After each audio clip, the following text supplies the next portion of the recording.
પાઠ 6 મજા પડે મજા પડે. બાળમિત્રો, તમે સૌ મજામાં હશો. હું પણ મજામાં છું. ચાલો આજે તમને એક જોડકણું સંભળાવું. શિયાળો આવે ઠંડી લાવે, હૂંફ આપતી બંડી લાવે, દોરની સાથે પતંગ લાવે, પિચકારી લાવે રંગ લાવે. દોસ્તો, જોડકણાની આ પંક્તિઓમાં શિયાળાની વાત કરવામાં આવી છે. શિયાળામાં ઠંડી લાગે, ઉત્તરાયણ વગેરે તહેવાર આવે. દોસ્તો, શિયાળામાં, ઉનાળામાં અને ચોમાસામાં બીજું શું શું થાય અને શાની શાની મજા આવે એ બતાવતું એક ગીત જોઈએ. ગીત. એક વરસની 3 ઋતુઓ, એક વરસની 3 ઋતુઓ. ઋતુઓ શિયાળો, ઉનાળો અને ચોમાસું. શિયાળામાં ઠંડી બહુ પડે, બહુ પડે. તાપણી તાપવાની મજા પડે, મજા પડે. સ્વેટર પહેરવાની મજા પડે, મજા પડે. ટોપી પહેરવાની મજા પડે, મજા પડે. વસાણા ખાવાની મજા પડે, મજા પડે. એક વરસની 3 ઋતુઓ, એક વરસની 3 ઋતુઓ. ઋતુઓ શિયાળો, ઉનાળો અને ચોમાસું. ઉનાળામાં ગરમી બહુ પડે, બહુ પડે. ઠંડા પાણીમાં નાહવાની મજા પડે, મજા પડે. આઈસ્ક્રીમ ખાવાની મજા પડે, મજા પડે. ફરવા જવાની મજા પડે, મજા પડે. એક વરસની 3 ઋતુઓ, એક વરસની 3 ઋતુઓ. ઋતુઓ શિયાળો, ઉનાળો અને ચોમાસું. ચોમાસામાં વરસાદ બહુ પડે, બહુ પડે. છત્રી ઓઢવાની મજા પડે, મજા પડે. રેનકોટ પહેરવાની મજા પડે, મજા પડે. પલળવાની મજા પડે, મજા પડે. એક વરસની 3 ઋતુઓ, એક વરસની 3 ઋતુઓ. ઋતુઓ શિયાળો, ઉનાળો અને ચોમાસું. નવા શબ્દો. દોસ્તો, વર્ષની 3 ઋતુઓ વિશે જેવું ગીતમાં આપ્યું છે એવી મજા તમે પણ માણી જ હશે. ચાલો હવે ગીતમાં આવેલા કેટલાક નવા શબ્દો હું બોલું, પછી તમે બોલજો. વસાણા, તાપણું. જવાબ આપો. બાળ દોસ્તો, હવે અહીં તમારે ચિત્રો ધ્યાનથી જોઈ અને તેના પરથી કેટલાક સવાલોના જવાબ આપવાના છે. ઠંડી પડે ત્યારે કેવા કપડાં પહેરવા જોઈએ? ઉનાળામાં આપણે કેવા કપડાં પહેરીએ છીએ? ચોમાસામાં વરસાદથી બચવા શું કરીએ છીએ? ઠંડીથી બચવા આપણે શું કરીએ છીએ? કપડાં સ્વચ્છ રાખવા શી જાળવણી કરીએ છીએ? જોડકા જોડો. દોસ્તો, હવે અહીં 3 ઋતુના ચિત્રો આપ્યા છે, પણ તે જુદા જુદા થઈ ગયા છે. તમારે તેમની જોડી બનાવવાની છે. જુઓ, અહીં બાળકો તાપણું કરીને તાપી રહ્યા છે, એટલે આ શિયાળાનું ચિત્ર છે. હવે સામે શિયાળાનું ચિત્ર કયું છે? આ છોકરાએ ગરમ કપડાં પહેર્યા છે, એટલે આ બંનેની જોડી કરી દઈએ. હવે આ છત્રીને કયા ચિત્ર સાથે જોડીશું? છત્રી ચોમાસામાં વપરાય છે. આથી આ વરસાદમાં નાહતા છોકરાના ચિત્ર સાથે છત્રીને જોડીએ. દોસ્તો, હવે પંખાના ચિત્રને ગરમીથી હેરાન થતા છોકરાના ચિત્ર સાથે જોડી દઈએ. રંગ પૂરો. ચાલો મિત્રો, હવે આ ચિત્રોમાં રંગ પૂરીએ. પહેલા છત્રીમાં રંગ પૂરીએ.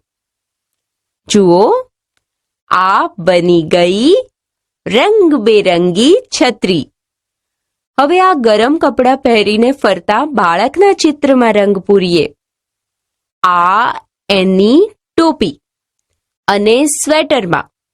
પછી એના કપડામાં પણ રંગ પૂરાઈ ગયો. અને આ છોકરીમાં પણ પૂરાઈ ગયા રંગ. જુઓ, ચિત્રો કેવા સરસ લાગે છે. પ મૂળાક્ષર ઓળખો. દોસ્તો, ચાલો પેલું જોડકણું ગાઈએ. શિયાળો આવે ઠંડી લાવે, હૂંફ આપતી બંડી લાવે, દોરની સાથે પતંગ લાવે, પિચકારી લાવે રંગ લાવે. આ ચિત્ર જુઓ. હા, પતંગનું ચિત્ર છે. હવે આ તરફ જુઓ. આ પતંગ શબ્દ લખ્યો છે. હવે એ કહો કે આપણે પતંગ શબ્દ વાંચીએ કે બોલીએ ત્યારે પહેલા શું બોલાય છે? સરસ, પ બોલાય છે. હવે આપણે પ પર ગોળ કરી તેની નીચે તેના જેવો જ પ લખીએ. આને વંચાય પ. હવે એવા શબ્દો આપવાના છે જેમાં પ આવતો હોય. હા, પપ્પા, પગ, પવન. બરાબર છે. મદારી રાખે એ? હા, સાપ. શેકીને ખવાય? પાપડ. પછી ઝૂંપડી, કપ. આ શબ્દોમાં જ્યાં પ છે તેની નીચે આપણે લીટી કરીશું. ડ મૂળાક્ષર ઓળખો. દોસ્તો, આ ચિત્ર જુઓ. ઓળખી ગયા? આ ડમરૂનું ચિત્ર છે. આપણે ડમરું વાંચીએ કે બોલીએ ત્યારે પહેલા શું બોલાય? ડ બોલાય. ફરી બોલો જોઈએ, શું બોલાય? ડ. હવે આપણે ડ પર ગોળ કરીએ. તેની નીચે લખીએ ડ. આને વંચાય ડ. હવે તમારે ડ આવતો હોય તેવા શબ્દો લખાવવાના છે. લાડવા, ઝાડ, ડબ્બો. બીજા શબ્દો યાદ આવ્યા? ડગલો, હાંડવો, પહાડ, થડ, પાપડ, કાપડ.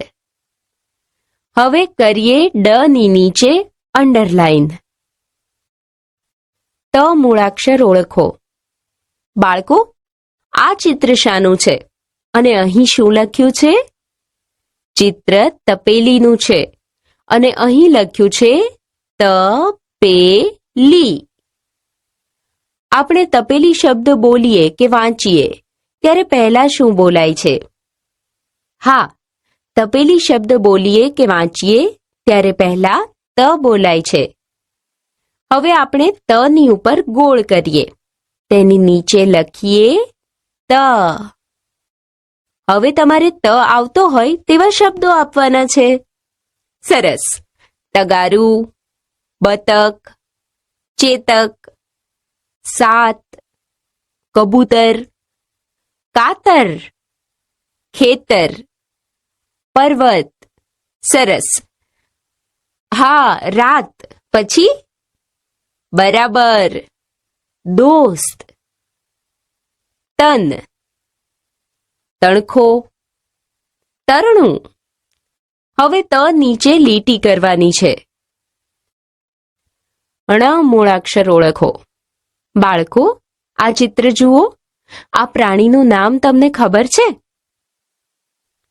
હા, આ પ્રાણીનું નામ હરણ છે.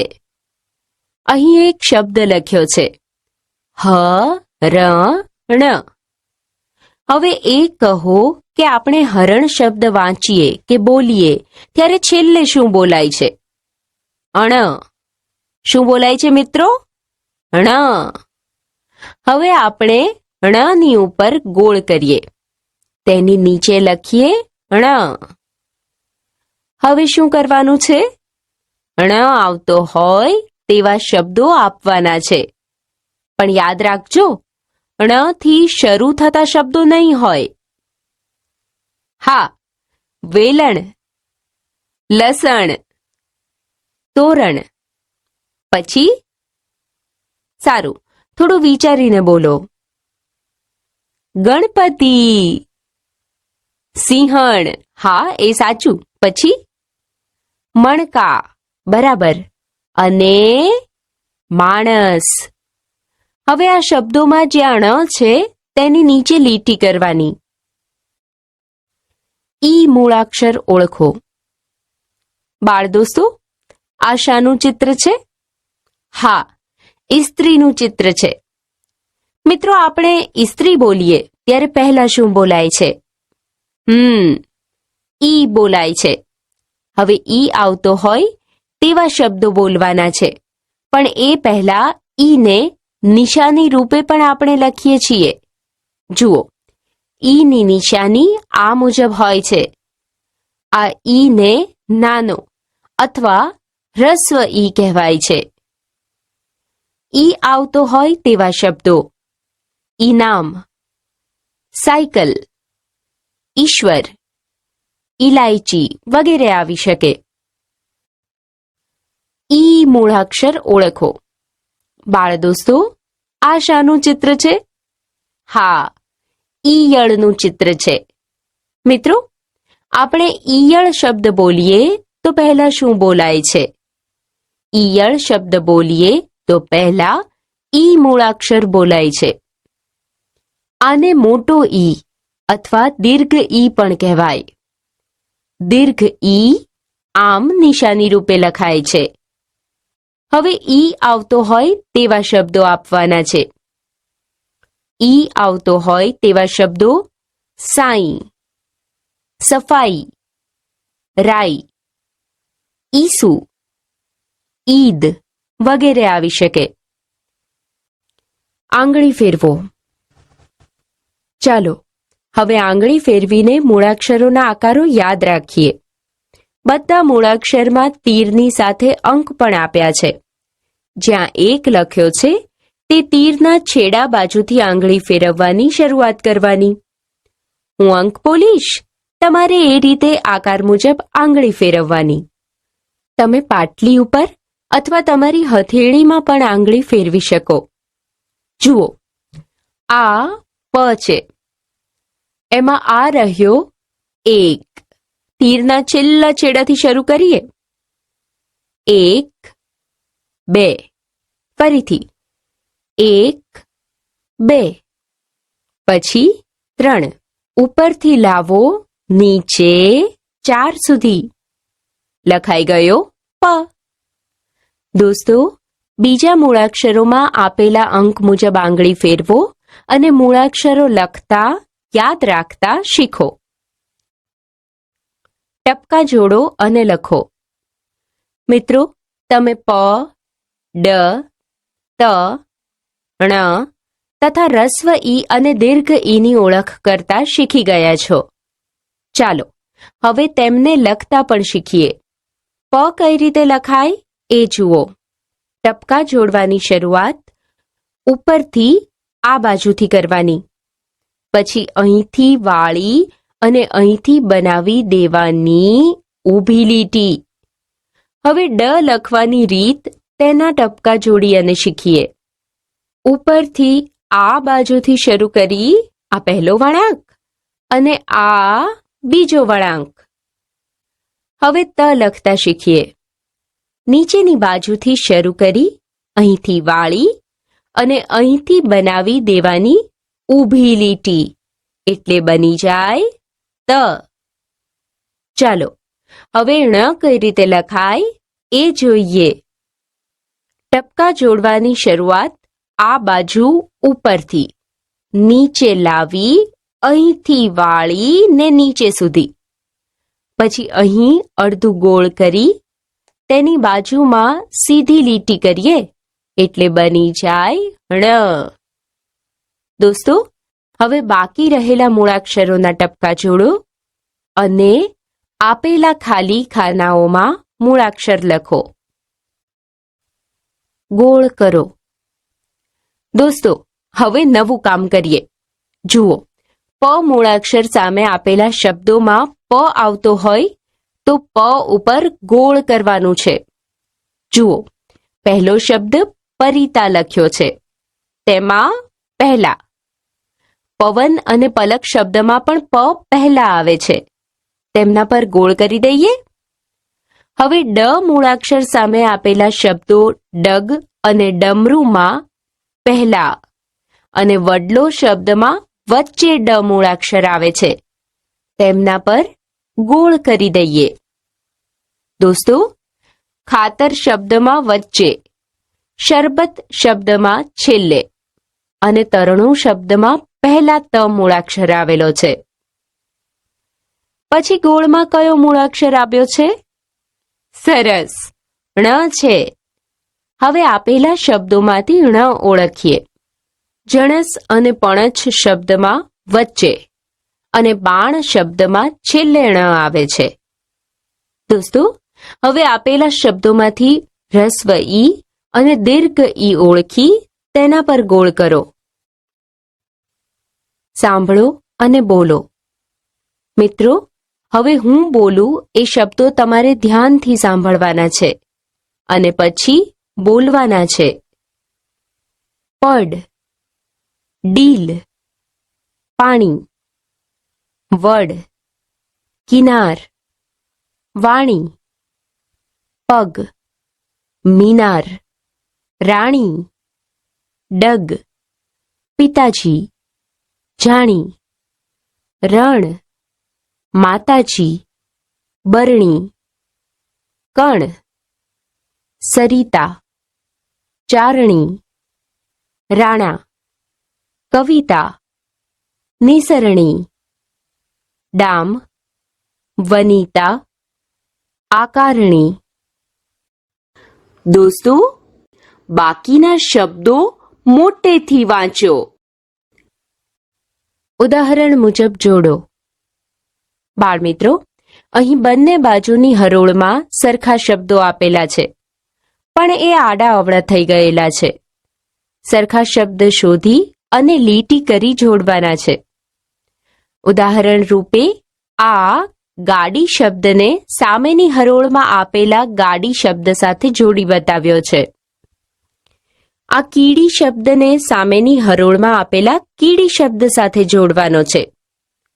ક્યાં છે કીડી શબ્દ? આ રહ્યો સૌથી ઉપર. લીટી કરી બંનેને જોડી દઈએ. હવે આ એરણ લખ્યું છે, તેને અહીં આપેલા એરણ શબ્દ સાથે જોડો. આ છીણી શબ્દને સામેની બાજુ સૌથી નીચે લખેલા છીણી શબ્દ સાથે અને કાતર શબ્દને આ વચ્ચે લખેલા કાતર શબ્દ સાથે જોડી દઈએ. બધા શબ્દો જોડાઈ ગયા. અભિનય કરો. અભિનય કરો ભાઈ, અભિનય કરો. અભિનય કરો ભાઈ, અભિનય કરો. ગરમ કપડા પહેરવાનો, મફલર શાલ ઓઢવાનો, તાપણે તાપવાનો અભિનય કરો. અભિનય કરો ભાઈ, અભિનય કરો. પંખાથી હવા ખાવાનો, ઠંડા પીણા પીવાનો, પરસેવો લૂછવાનો અભિનય કરો. અભિનય કરો ભાઈ, અભિનય કરો. વરસાદમાં નહાવાનો, છત્રી લઈ ચાલવાનો, રેનકોટ પહેરવાનો અભિનય કરો. અભિનય કરો ભાઈ, અભિનય કરો. અભિનય કરો ભાઈ, અભિનય કરો. વાંચો અને લખો. ચાલો દોસ્તો, હવે આપેલા શબ્દો વાંચવાના છે અને પછી આપેલી ખાલી જગ્યામાં લખવાના છે.